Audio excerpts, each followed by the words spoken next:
once these are secreted, we want them to go to that area that they need to have an action upon. So we want them to go to their target cells that are going to have receptors. Do you remember what receptors are? Proteins. We're going to find that we can have embedded into my plasma membrane a protein. That protein can act as a receptor.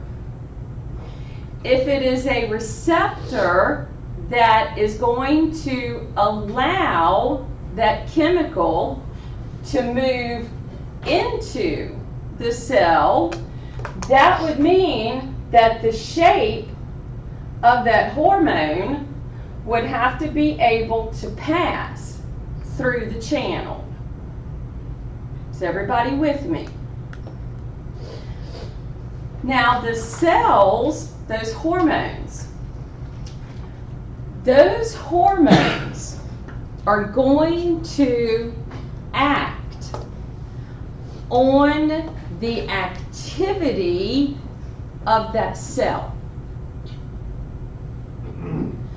Those hormones are going to alter the activity of the cell. I'd be writing that down because you're going to need to know that.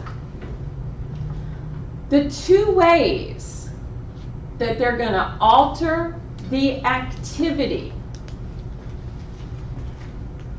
Do you guys remember the little 3 protein complex that could exist called the G protein complex? Okay?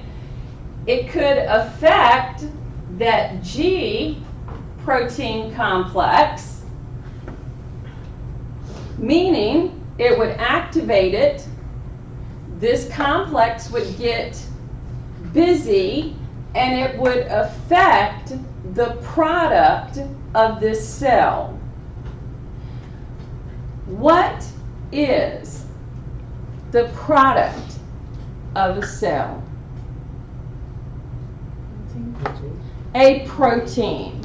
Because the only thing that a cell can make,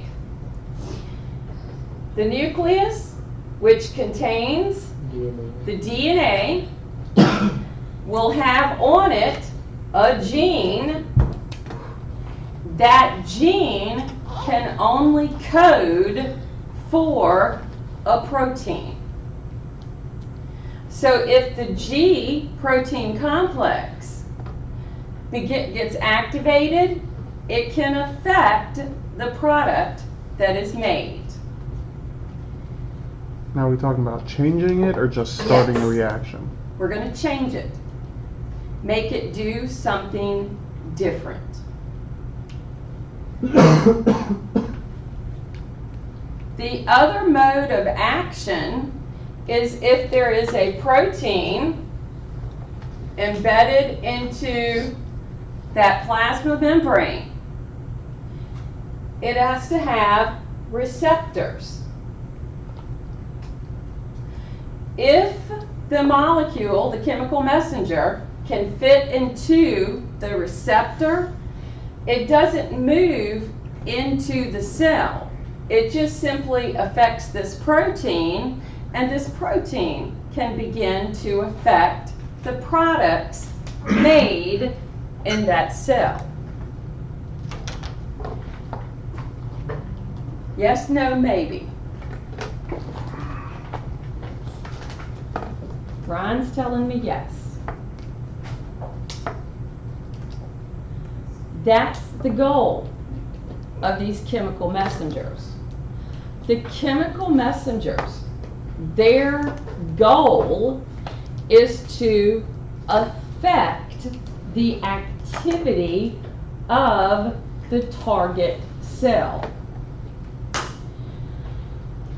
Because we are the endocrine system, or this is the endocrine system. The only thing it can do is move into the bloodstream, the chemicals that get produced. The only thing they can do is move into the bloodstream, make it to the receptors on the target cells, and do their job. We do have glands that are exocrine. That's different. They go to a different system. For example, the pancreas is going to be an organ that is part of our endocrine system because it secretes insulin and some other things. But it's also exocrine because it secretes digestive juices and the digestive enzymes. So some of these organs are going to be in more than one system.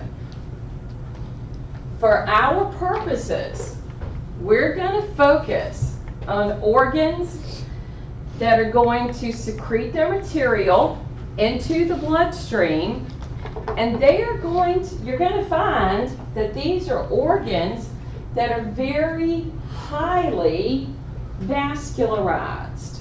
Now, you said there were 3 ways that this affects the cell. I only counted 2. 2. All I said was 2. So 2? Okay. Yes. I'm crazy though. So, like I said, some of the organs are both endocrine and exocrine, pancreas and the liver. The liver is so busy.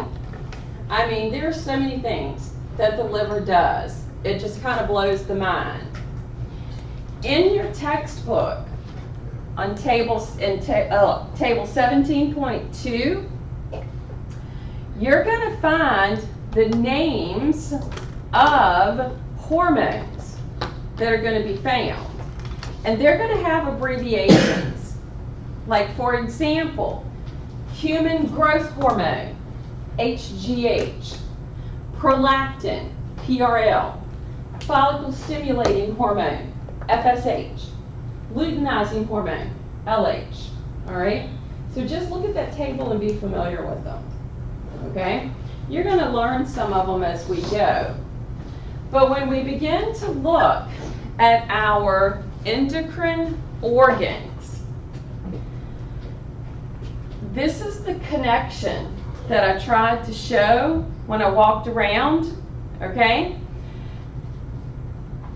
Now, what do you remember about the area of the brain known as the diencephalon?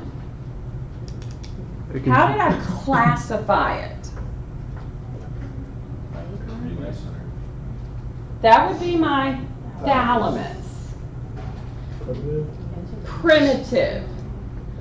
This is the area of my brain that is primitive. My hypothalamus, which is going to be associated with the endocrine system, I now have a connection to a part of my brain that is strictly primitive. What types of life functions is that associated with? Homeostasis. I am concerned about homeostasis and simply making sure the organism survives. So what does that tell me about my endocrine system? It's essential. Well, of course it's essential, but what is it going to be concerned with? Homeostasis. It's simply going to be concerned with maintaining the organism. Meaning, it meets the primitive functions for survival.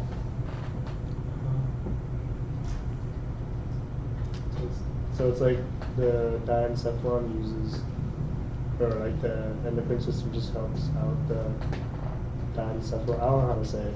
Actually, the area, the hypothalamus of that diencephalon is going to control the endocrine system. The hypothalamus, that area of the diencephalon, is going to control my endocrine system.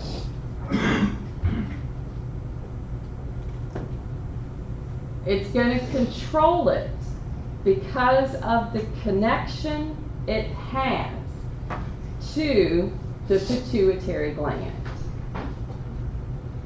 So if I look at the organs, my hypothalamus, this part that looks like the W, all right, has the direct connection to my pituitary gland. Therefore, control centers of the brain for body functions. Control centers in areas of the brain for body functions is within this primitive region.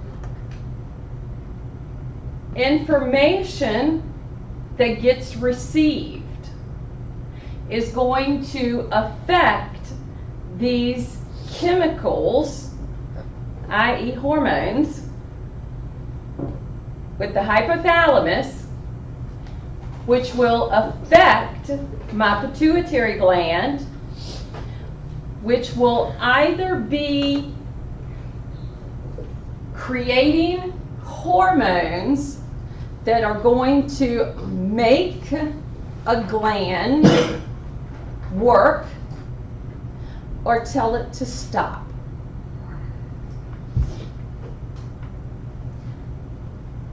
Our hormones are basically going to be telling the gland of the body that they're going to go to. Create your product, stop creating your product.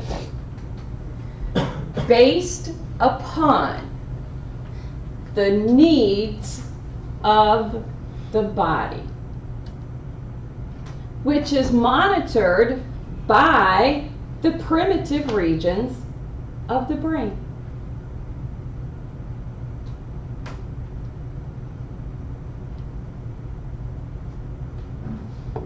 Yes, no, maybe. Okay? So when we look at the glands, our thyroid gland, everybody's heard of that, right? What about the thymus?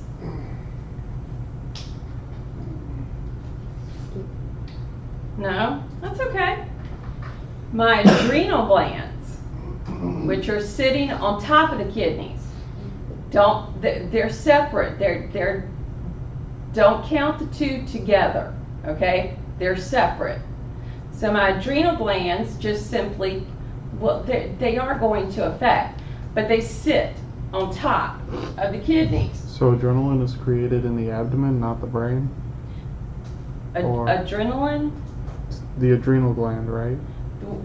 Well, that's where they're located, but remember, it's the sympathetic fiber from that autonomic nervous system, the sympathetic division, from our, do you remember thoracolumbar and craniosacral? Okay, so if you remember, the fibers exit and make their way to their target tissues, and only the sympathetic makes its way to the adrenal gland, because the adrenal gland has an inner portion known as the medulla, outer portion known as the cortex, and that sympathetic fiber synapses directly onto the medulla, and that's where we're going to get our adrenaline.